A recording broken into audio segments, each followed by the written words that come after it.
Syekh Maulana Makhdum Ibrahim atau sering dikenal sebagai Sunan Bonang merupakan putra keempat Sunan Ampel dengan Nyai Ageng Manila, putri Bupati Tuban Arya Teja.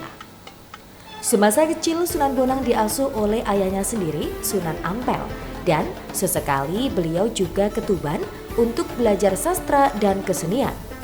Hal inilah yang membuat Sunan Bonang lebih diterima masyarakat pada zaman dahulu, karena beliau lebih toleran kepada masyarakat Jawa Hindu. Selain itu, dalam menyebarkan ajaran agama Islam, beliau menggunakan cara yang banyak disukai oleh masyarakat zaman dulu, seperti gamelan, wayang, dan kesastraan. Menurut cerita rakyat, Sunan Bonang wafat di Lasem dan santrinya yang ada di Madura berniat membawa jasadnya ke Madura. Namun dalam perjalanan, perahu yang ditumpangi berputar-putar di Laut Tuban dan salah satu murid beliau ditemui oleh sosok Sunan Bonang dan meminta agar beliau dimakamkan di Tuban. Sementara kain kafan beliau dibawa santrinya ke Madura. Hal ini yang membuat makam Sunan Bonang ada di 3 tempat, yakni di Lasem, Rembang, Jawa Tengah, di Pulau Madura, dan di Kabupaten Tuban. Meski demikian, ketiga makam Sunan Bonang tersebut selalu ramai oleh para peziarah. Tak terkecuali makamnya yang ada di Kelurahan Kutorejo, Kecamatan Tuban Kota, Kabupaten Tuban. Selain makam, Sunan Bonang juga memiliki bukti peninggalan sejarah semasa beliau berdakwah di Kota Tuban. Salah satunya ialah Sumur Serumbung yang terletak di dekat Pantai Tuban, tepatnya di Kelurahan Sidomulyo. Menurut cerita, ada seorang pendeta Brahmana asal India yang hendak menemui Sunan Bonang. Pendeta tersebut bermaksud hendak mengadu ilmu dan kesaktiannya. Sesampainya di Tuban, Brahmana ini mengurungkan niatnya karena buku-bukunya hilang ditelan ombak di tengah perjalanan. Singkat cerita, pendeta itu bertemu dengan Sunan Bonang yang memukul-mukulkan tongkatnya ke tanah beberapa kali. Tak berselang lama keluarlah air yang kian membesar dari lubang bekas pukulan Sunan Bonang. Buku-buku yang hilang ditelan ombak milik sang pendeta Hindu ini pun juga turut keluar.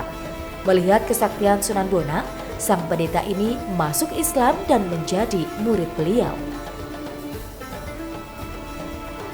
Sementara lambat laun, sumber air bekas pukulan Sunan Bonang tersebut kian membesar. Air tawar terus keluar dari tanah sehingga akhirnya berubah menjadi sebuah sumur. Sunan Bonang pun memerintahkan muridnya itu untuk membuat serumbung atau semacam pagar. Pagar itu dibuat agar air tak meluap terus ke tanah sekaligus menjaga sumber air ini. Meski terletak di dekat pantai, air yang keluar dari sumur serumbung ini tidak terasa asin. Bahkan di saat kemarau panjang sekalipun, sumur dengan kedalaman 3 meter ini tetap mengeluarkan air tawar. Ada Ketut Panggunang yang kitabnya masih ada di Leiden, Belanda, dibawa oleh orang Belanda. Ada Primbon Bonang, ada suluk-suluk, suluk ucil, suluk dandang kulo, suluk macam-macam itu masih ada sampai sekarang. Itu peninggalan beliau. Kalau yang di Tuban? Kalau yang di Tuban ya cerita seperti Sumur Serumbung, itu adalah peninggalan beliau ketika ditantang oleh seorang begawan Satya Kitri dari Palembang atau ada yang mengatakan dari Cina yang ingin mengadu ilmu. Beliau akhirnya mencabut tongkatnya.